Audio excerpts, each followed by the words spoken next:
Ladies and gentlemen, don't forget to like, comment, and subscribe to support the channel and help us in the journey. Let's cut to the chase. Emotions are your biggest weakness. They make you weak, vulnerable, and easy to manipulate. The world out there isn't a kind place. It's ruthless, unforgiving, and filled with people waiting to take advantage of every slip-up you make. You can't afford to let emotions control you. If you want to survive, if you want to thrive, you need to become emotionless.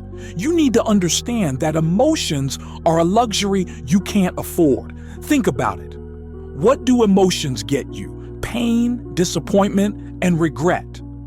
You fall in love, you get your heart broken. You trust someone, they betray you. You get angry, you make stupid decisions, all because you let your emotions take the wheel. It's time to take back control. It's time to become the master of your emotions. Look around you. Who are the people in power? The ones who seem unshakable, untouchable. They're not the ones who cry at every sad story or get angry at every slight. They're the ones who remain calm, composed, and calculating. They don't let emotions cloud their judgment. They see the world for what it is, a battlefield. And on this battlefield, emotions are your enemy. I'm not saying you should become a robot. I'm saying you should become strategic. Use your emotions, but don't let them use you. Learn to switch them off when they're not serving you. Channel them into something productive. Anger, use it as fuel to push yourself harder. Fear, turn it into motivation to prepare better. Sadness, let it remind you of what you need to change. But never, ever let emotions dictate your actions. People will tell you that emotions make you human, that they connect you to others. That's a lie. Emotions make you weak. They make you dependent on others for validation and happiness. True strength comes from within, from knowing who you are and what you want, regardless of what anyone else thinks or feels.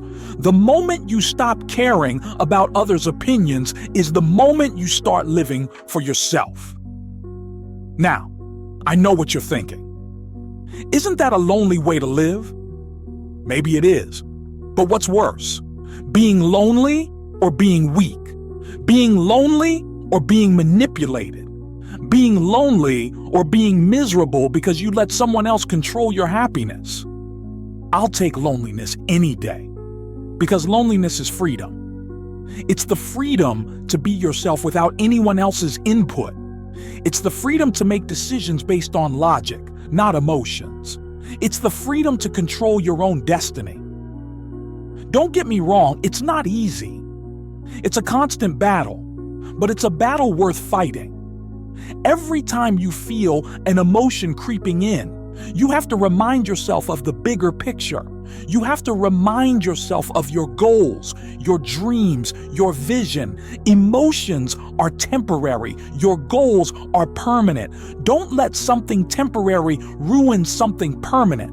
Think about the people who have achieved great things. Do you think they let emotions get in their way? Do you think they cried every time they faced a setback? No.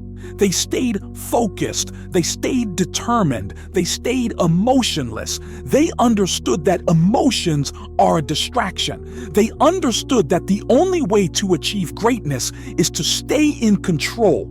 You need to adopt the same mindset. You need to see emotions for what they are, a distraction, a weakness, a liability. You need to train yourself to be emotionless. Start small. When you feel an emotion rising, take a deep breath and remind yourself of your goals. Remind yourself that you are in control, that nothing and no one can shake you. Over time, it will become second nature. You will become unshakable. You will become untouchable. And don't think for a second that people won't notice. They will. And they'll respect you for it. They might not say it to your face, but they'll know. They'll know that you're different, that you're stronger, that you're someone who can't be messed with. And that, my friends, is power. The power to command respect, the power to control your own destiny, the power to be truly free. But it doesn't stop there. Once you master your own emotions, you can start manipulating others. That's right. Use their emotions against them. People are predictable. They react to emotions. Use that to your advantage. Make them angry, make them scared, make them doubt themselves. While they're busy dealing with their emotions, you'll be making moves. You'll be getting ahead. You'll be winning. It's a harsh truth, but it's the truth. The world is a game and emotions are a handicap. If you want to win, you need to remove that handicap. You need to become emotionless. You need to become a master of control. So start today. Start now. Make a vow to yourself that you will no longer be controlled by emotions, that you will no longer let emotions dictate your actions, that you will become the master of your own destiny. It's not easy, but it's worth it. It's the difference between being a pawn and being a king. And let me tell you, it's a lot better being a king. Remember, emotions are a luxury you can't afford. They make you weak, they make you vulnerable, and they make you easy to manipulate. But you have the power to change that. You have the power to become emotionless. You have the power to become the master of your own emotions. So take that power, embrace it, use it. And watch as your life changes. Watch as you become stronger, more focused, and more successful. Watch as you become unshakable, untouchable, and unstoppable. The choice is yours. Stay weak or become strong. Stay controlled or become the controller. Stay emotional or become emotionless. The world is waiting. The battlefield is ready. It's time to step up. It's time to take control. It's time to become emotionless.